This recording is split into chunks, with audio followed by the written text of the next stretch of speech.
Welcome to another edition of our treatment of the International Sunday School lesson. Today's lesson is entitled A Mother-Daughter Covenant. And it's taken from Ruth, the first chapter, verses 6 through 11, and then jumping down to verses 14 through 18.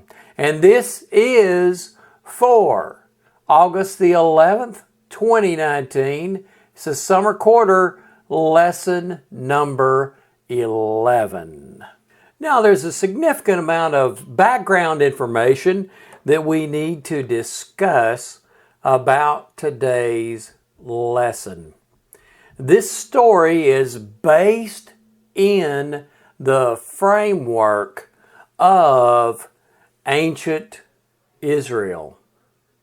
And there was a man by the name of Elimelech and his wife Naomi that went from their native land of Judah into the land of the Moabites.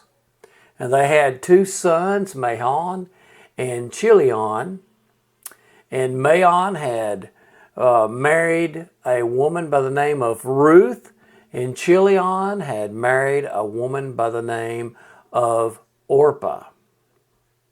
And they had basically left their homeland to go into the land of the Moabites for economic reasons, because it was food was a little bit more plentiful in the land of Moab at that time.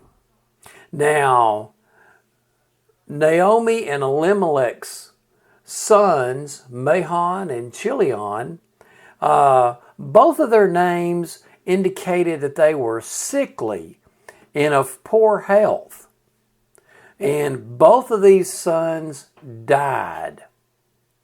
And then finally, Elimelech died. And the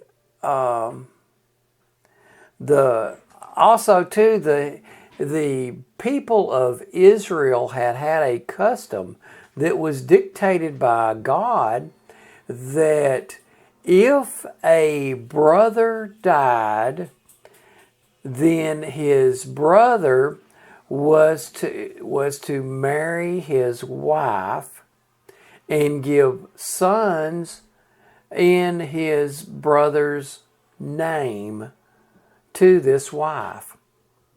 And of course, Naomi did not have any sons, and she did not have a husband. So it did not look feasibly possible for that to happen to help take care of Ruth and Orpah.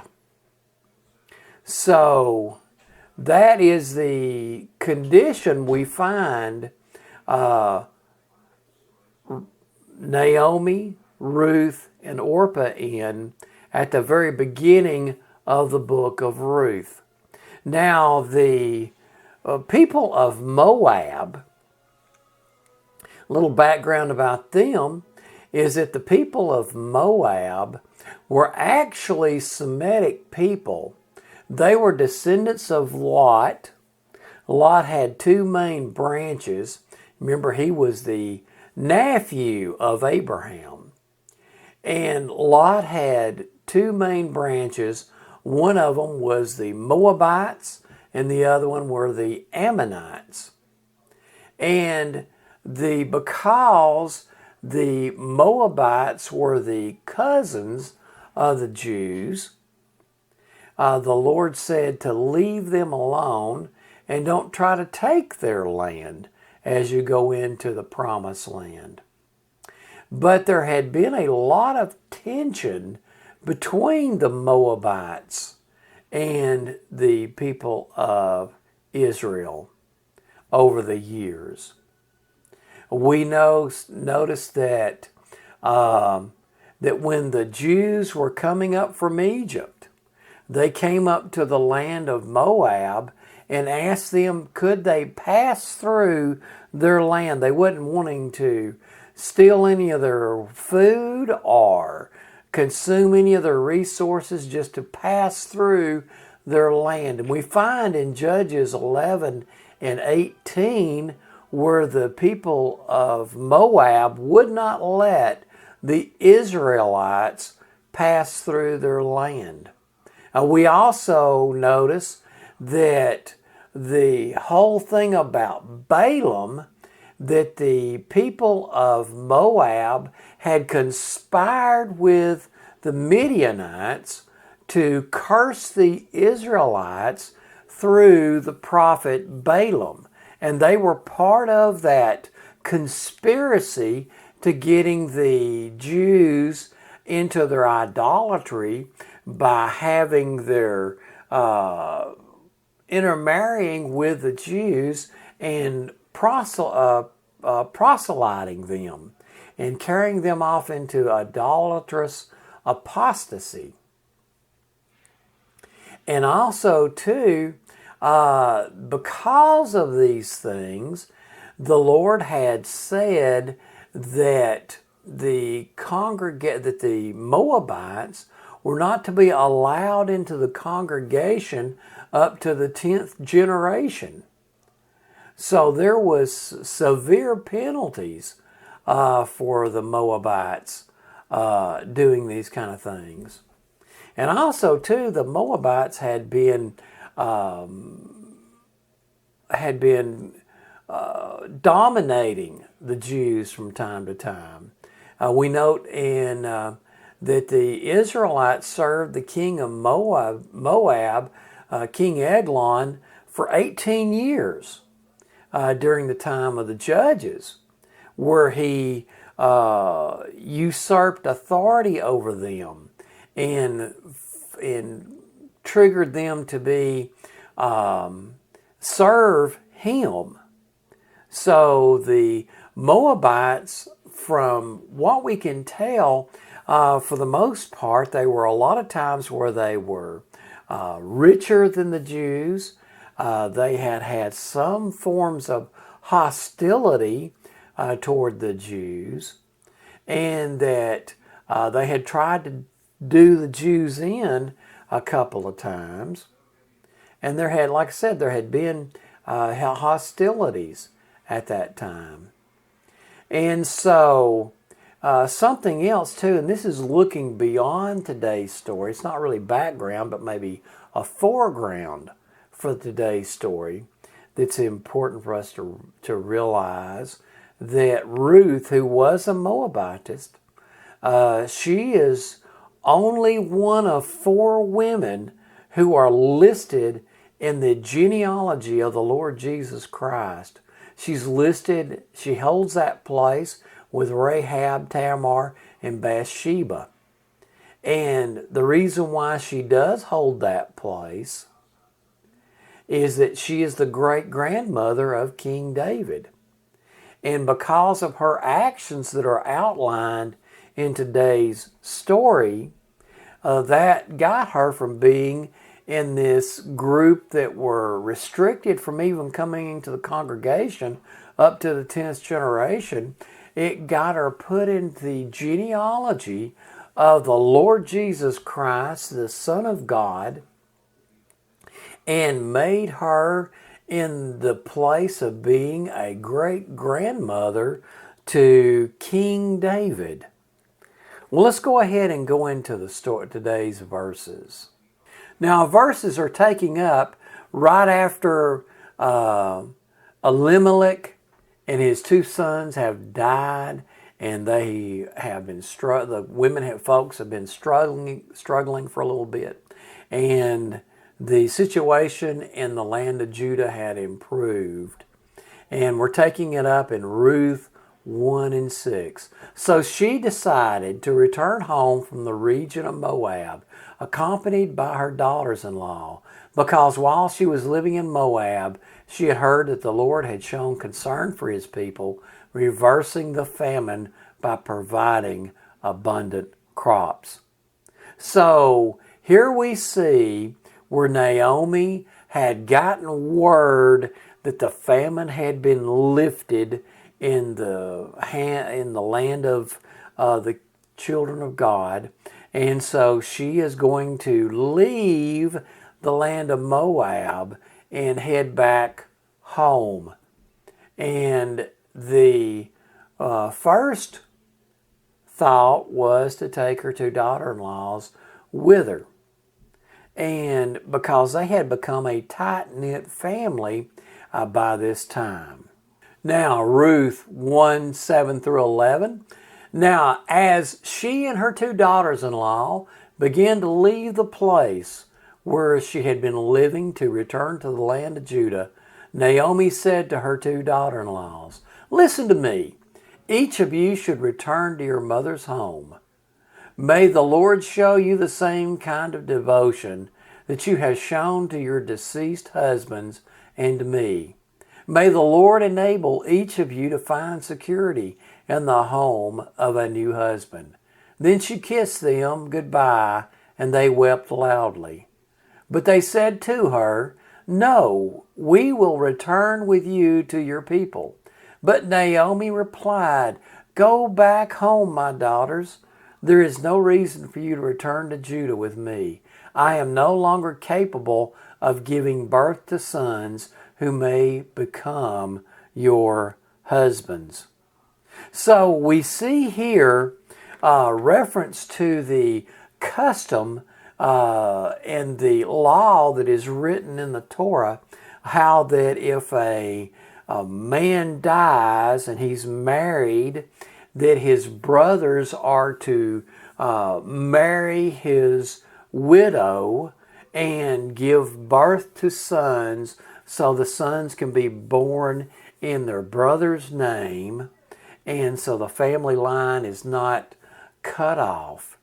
So Naomi recognizes that there is no way she's going to be able to give these two daughter-in-laws, these two widows, any sons. That her, most likely, her time of childbearing had already passed. And even if it hadn't passed, it would still be so far out that these widows would be very old by the time that these sons could be raised to marry them. So Naomi is doing the most kind-hearted thing that she could think of doing, and that is to urging her two widowed daughter-in-laws to go back to their home and to seek out husbands among their own people. Because back in these days, if a woman was widowed and did not have a husband, they were at a severe disadvantage economically and every other way. They had very few rights back then. So it was important for these widow women to get out there and find them a husband so they could have a beneficial life and not have to worry about begging money and that kind of thing. And also, too, notice that Naomi was giving notice and recognizing the devotion that these women had had while they were in her family unit. How that both Oprah and Ruth had been so devoted to Naomi's family, and she was recognizing that. Okay? Now, Ruth 1, 14 through 15. Again they wept loudly. Then Orpah kissed her mother-in-law goodbye, but Ruth clung tightly to her. So Naomi said, "Look, your sister-in-law is returning to her people and to her God. Follow your sister-in-law back home." So we see here that after a lot of discussion, that Orpah had taken Naomi's advice and was heading toward her parents' house and was leaving. But now Ruth had grown to love the ways of God, had grown to love the things of God, had grown to love this family unit, and had felt like this was her family now, that she was part of this unit, and she clung to Naomi with everything she could cling with. Okay, Ruth 1:16 through 19. But Ruth replied, "Stop urging me to abandon you, for wherever you go, I will go. Wherever you live, I will live. Your people will become my people, and your God will become my God. Wherever you die, I will die, and there I will be buried. May the Lord punish me severely if I do not keep my promise. Only death will be able to separate me from you." When Naomi realized that Ruth was determined to go with her, she stopped trying to dissuade her. So the two of them journeyed together until they arrived in Bethlehem. When they entered Bethlehem, the whole village was excited about their arrival. The women of the village said, "Can this be Naomi?" So we see here this beautiful phrase and beautiful statement that Ruth made of how that she was cleaving to the people of God, and how she was cleaving to her new family, and how that she was going to cleave to the God of the Israelites, and how that she became completely dedicated to this. And after hearing Naomi say after hearing Ruth say that, Naomi accepted it and just decided that there was no sense trying to talk Ruth out of it. That she was going to just come with her and be part of their family forever. A couple of concluding thoughts about today's lesson. First off, I want us all to recognize and to acknowledge that regardless what situation we are born into, that God is a God of second chances. And just like Ruth was born into the people that were not allowed into the congregation, how that because she had cleaved to the people of God and to the things of God, that she was brought in and was even listed as one of the 4 women in the genealogy of Jesus Christ, and became the ancestor of the Son of God. And also too, notice how that love can overcome all kinds of adversity and difficulty, just like the love that Ruth showed to Naomi, and how that was able to overcome. And that's how we should go about our lives. Well, friends, good Lord willing, I'll be back with you again next weekend.